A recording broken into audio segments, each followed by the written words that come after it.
YSM news కి స్వాగతం. Group 2 పరీక్ష విషయంలో లక్షలాది మంది నిరుద్యోగులను గందరగోళపరిచారు. జూపూడి పరీక్ష ఉందని లేదని కన్ఫ్యూజ్ చేస్తూ నిరుద్యోగులు, ఉద్యోగులు, ప్రజలు, మహిళలు ఇలా అందరితో ఆటాడుకుంది. ప్రభుత్వం చంద్రబాబు ముఖ్యమంత్రిగా వైఫల్యం చెందారు. ఏపీపీఎస్సీ గురించి విద్యాశాఖ మంత్రి ఎందుకు ట్వీట్ చేశాడు?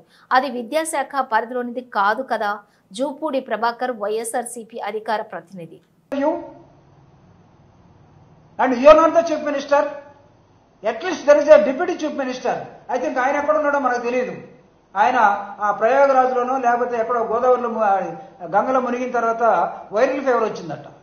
ఎందుకు వచ్చింది బాబా? ఆ మునిగి నీళ్ళు ఏమైనా మునిగాడో లేకపోతే ఆ నీళ్ళు ఏమైనా తాగాడో ఏదో తెలియట్లేదు.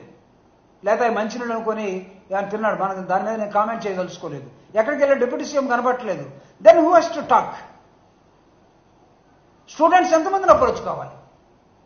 అంటే మీరు మోసం చేస్తూ పోతే ఈ రాష్ట్రాన్ని మొత్తాన్ని మోసం చేసే శక్తి సామర్థ్యాలు కూటమి కలిగి ఉన్నది. మీరు ఈఎంలు వాడారా? కాదు. అవునో కాదో తెలియదు.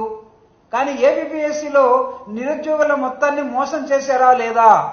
ఒక్కరోజులున్న డ్రామా. ఎడ్యుకేషన్ మినిస్టర్ లోకేష్ గారు exam most probably post phone అయిపోతా ఉంది అని ఒక ట్వీట్ లోకేష్ గారు చెప్పారంటే ఆయనే కదా పాదయాత్ర చేసింది, ఆయన వల్లే కదా ప్రభుత్వం వచ్చింది, చంద్రబాబు నాయుడు జైలుకి పోతే కాదు కదా, ఆయనే చెప్పుకున్నాడు. నా పాదయాత్ర, దాన్ని ఏమంటాం? ఆయన పాదయాత్ర ఏ పేరు? యోగాళం ద్వారా కదా వచ్చింది, ప్రభుత్వం వచ్చింది. కాబట్టి అంతలోనే పెడితే ప్రభుత్వం ఎగ్జామినేషన్ పోస్ట్ పోన్ కాదా అన్న ఒక అప్పీల్ ప్రజలకు వెళ్ళిపోయింది. నో. దాని తర్వాత ముఖ్యమంత్రి గారు మళ్ళా ఎవరికో ఫోన్లో మాట్లాడుతాం, ఆ ఫోన్ లీక్ అయిపోయింది. ఆవిడ నా మాట వినట్లేదని. అరే ఆవిడ నీ మాట వినకపోతే నువ్వెందుకు ఉంచుకోవటం? Remove the chairman of the APPSC. Tell to the people she is not properly working అని చెప్పండి. ఎవరు తీసుకొచ్చి పెట్టారు? మీ మనిషి తీసుకొచ్చి పెట్టుకుంది మీరు? మీ వాళ్ళకి సెలక్షన్స్ ఇవ్వడం కోసం కాదా?